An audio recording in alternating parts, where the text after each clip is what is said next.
Hey guys, Billy Davidson here with Davidson Pressure Washing Painting. Hope you are having a great day. Thanks for joining us in this video.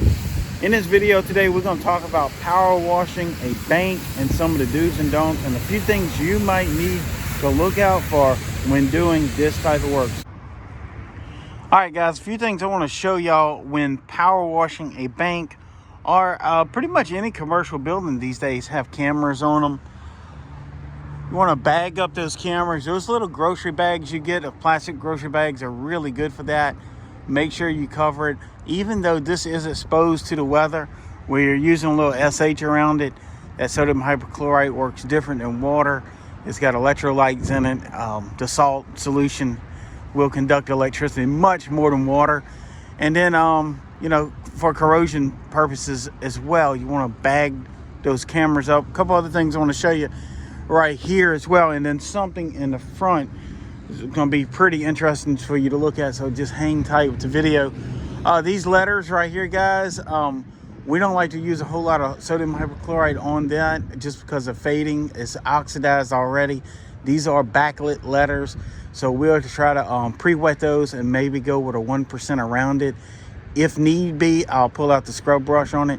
You don't want to use a lot of sodium hypochlorite on that, again, because it is conductive to electricity, corrosion, and you can bleach out some of these colors sometimes, just depending on the manufacturer of them. So be careful around letters like that. Now, if this was 30 feet high, you know, we would be limited. We would still use our SH on it. We would constantly wet those letters down, apply our SH, and then rinse them off immediately with fresh water, and then just let our SH do what it needs to do. A couple other things I want to show you. Banks especially have entry points. This is another good thing to use grocery bags around. You know, still be careful around it. Wrap them up, tape them up, whatever you got to do. That red tape's good for it. These grocery bags work pretty good for it. Sometimes you have doors with sensors on them.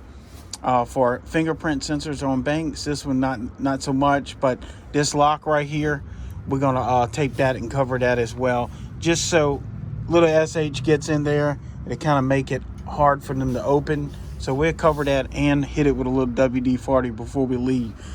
Again, guys, I want to tell you, if you're looking for some ways to grow your pressure washer business, let's walk around here to the front. If you're looking for some ways to grow your pressure washing business, go check out my training page. I got some stuff on there. Dumpster training course, which gets you in the front door, so to speak, of some of these commercial buildings. Also, our yard sign strategy may help you out. And also the parking lot striping course. It's on there right now.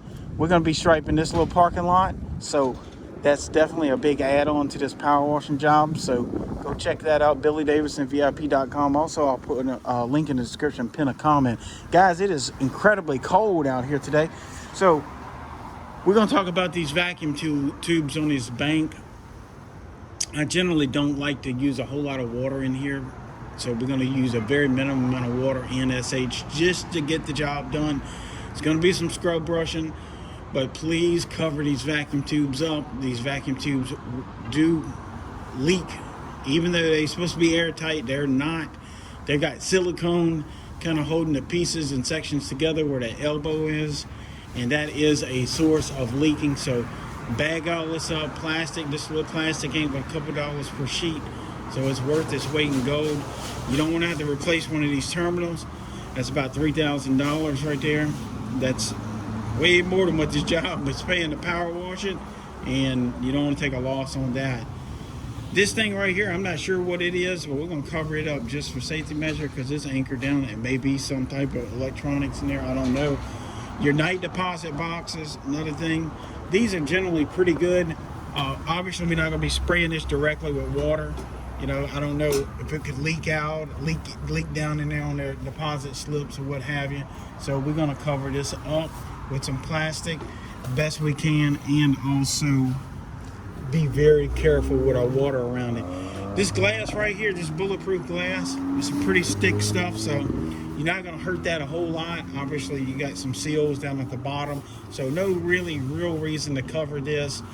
But I wouldn't go put no 4,000 pounds of pressure in these little cracks. But this is ballistic glass, so it can handle a lot. A couple other things I want to show you. We've got a secondary vacuum tube. Sometimes these vacuum tubes go straight up into the ceiling, and there is a sensor that looks at that container as it passes through it, and then it'll go through the ceiling and then down in here to the teller. Those ones that go straight up into the ceiling, again, you got to be careful about that. Obviously you want to bag it, but then don't pressure wash around that hole in the ceiling, just because you can push some water up in there. You might want to take that spot and just hand brush it around that ceiling entrance and exit point. It's always good to be safe. We got a camera right here as well. It's a $900 camera. You can ask me how I know, because yes, I have bought one before, and I don't intend on buying another one. So we bag it, even though they're supposed to be water resistant, waterproof.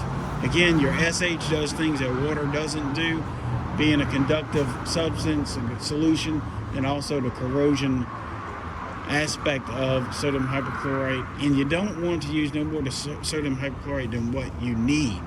So under here, I would probably go around the 1%, maybe even a little bit less, just to get the job done. We got an ATM here. We got two aspects of this ATM here I want to show you here in a second. So we're going to protect it from falling water, obviously, because we're going to be working up there. But once we finish this, now we have to worry about surface cleaning this concrete and wand washing, cutting it in. We're going to wrap the bottom of it too. So we could use that same piece of plastic, but we got plenty. But we're going to go around the bottom of it too. Just make a good little tight seal.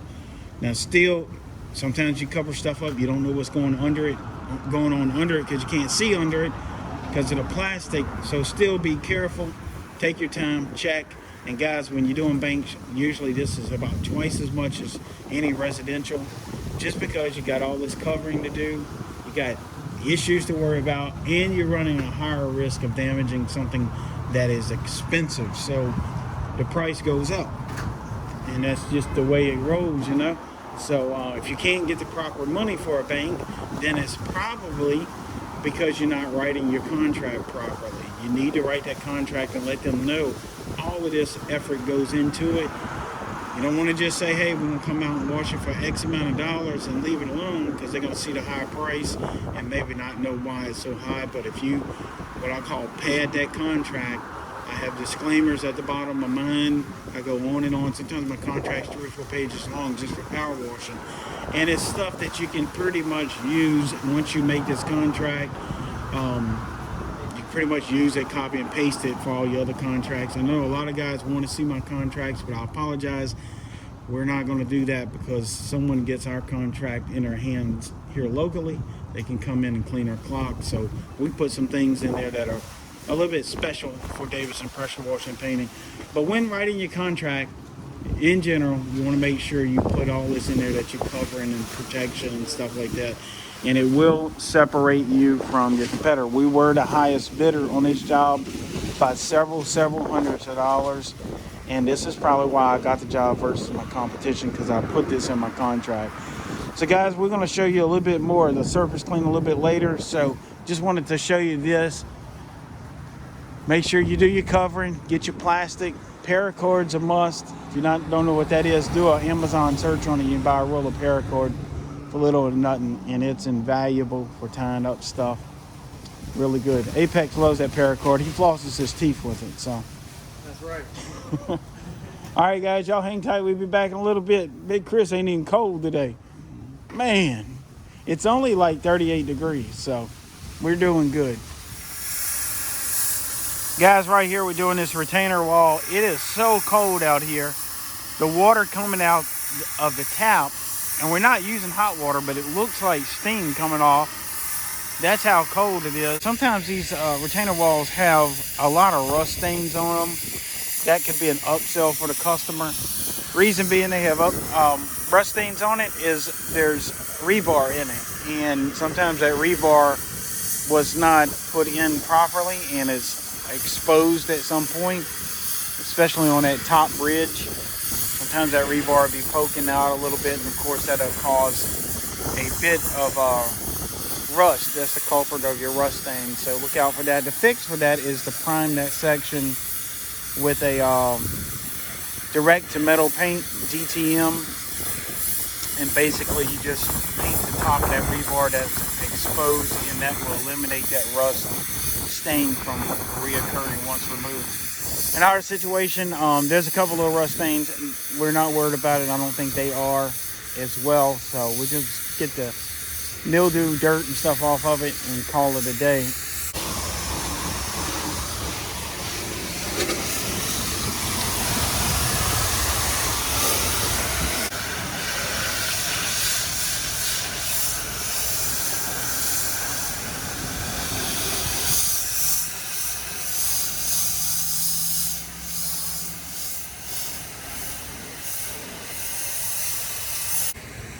Little light overcast, you know, it's nothing really to bother you other than the temperature is just dropping, man. And we are layered up.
So guys, we got all of this nice and clean now. Got everything covered up still here on the bottom, but uncovered the vacuum tubes and that sort of thing.